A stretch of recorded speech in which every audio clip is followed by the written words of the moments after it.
Hey, welcome back to the channel, Velo fan.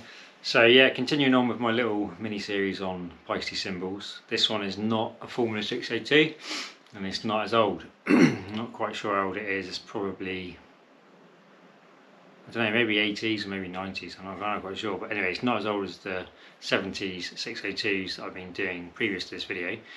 It is a Paiste sound formula reflector 20-inch power ride.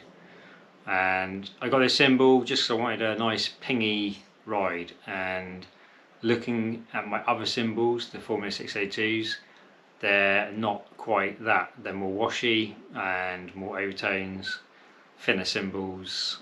So yeah, this was like a little contrast to that. And when you listen to a lot of music, I kind of tend to think they use pingy rides. So yeah, found this one. I think it was on eBay. Bit of a gamble. So you didn't really know what it was going to sound like, but it turned out alright. And yeah, this, like I say, little video will show you hopefully the sound of the cymbal.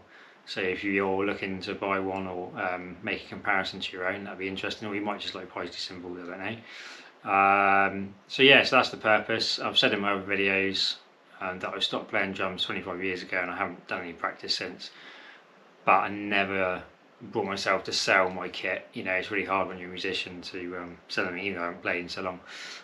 But yeah, I'm not expecting to be able to sound great on the drums, but there will be a little bit of the drums involved to give some sort of dynamic contrast with the cymbal or whatever. But yeah, obviously main focus is sound of the cymbal.